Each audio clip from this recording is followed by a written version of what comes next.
রিয়া তার টেবিলের ওপর কিছু খেলনা নিয়ে বসে আছে। মূলত সেগুলো খেলনা নয়, সেগুলো হচ্ছে আইসক্রিম। সে এখন আইসক্রিম খাবে, কিন্তু কোন আইসক্রিমটি খাবে সে ভাবে পাচ্ছিল না। তারপর সে লাল আইসক্রিমটি হাতে নিল এবং প্যাকেট খুলতে লাগলো। প্যাকেট খুলতে খুলতে তার সামনে থাকা ডিমটি কথা বলতেছিল, বলতেছিল, প্যাকেটটা আমাকে দাও, আমি খুলে দিই। তারপর রিয়া প্যাকেট খুলতে লাগলো এবং শেষ পর্যন্ত আইসক্রিমটি বের করলো এবং ইয়ামি করে খেলো। পরের আইসক্রিমগুলো ছিল অত্যন্ত অদ্ভুত, নানা রঙের, হলুদ রং, লাল রং, নীল রং, সোনালী রং। প্রতিটি আইসক্রিম ছিল ভিন্ন রঙের এবং প্রতিটি আইসক্রিমে ভিন্ন রঙের খোদাই করা নানা রকম ডিজাইন ছিল। ডিজাইনগুলো দেখতে অদ্ভুত ছিল।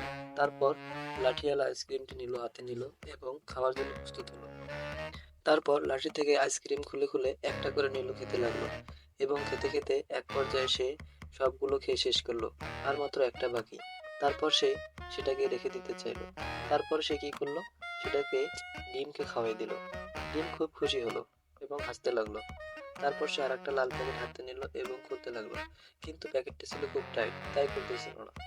শেষ পর্যন্ত রিয়া প্যাকেটটি খুলে ফেললো এবং হলুদ একটা আইসক্রিম বের হলো। সে চামচটা দিয়ে আইসক্রিমটা তুলে ডিমকে খাওয়াই দিল। তারপর একটা সাদা আইসক্রিম নিল, তারপর সে ওটাকে নিজে খেয়ে ফেললো। এরপর খোসাটাকে রাখলো। শেষে রিয়া ডিমটাকেই কাটার সিদ্ধান্ত নিল এবং একটা ধারালো কেঁচি দিয়ে কুট করে কেটে দিল। তারপরে সেটাকে ফারাই করে দিল এবং সেখান থেকে সে অনেকগুলো চকলেট পাবে। দেখেন আপনারা, চকলেট পেলো, তারপরে কিছু খেলনাও পেলো। তারপর সে খেলনাগুলোকে রেখে দিল এবং একটা স্টিকার পেল। তারপর সে চকলেটটাকে ছিঁড়তে লাগলো এবং চকলেটটাকে শেষ পর্যন্ত ছিঁড়ে ফেললো, ছিঁড়ে সে খেয়ে ফেললো। হ্যালো বন্ধুরা, তোমরা কি রিয়ার মতো খেলনা পেতে চাও? তাহলে সাবস্ক্রাইব এবং ভিডিওতে লাইক করো।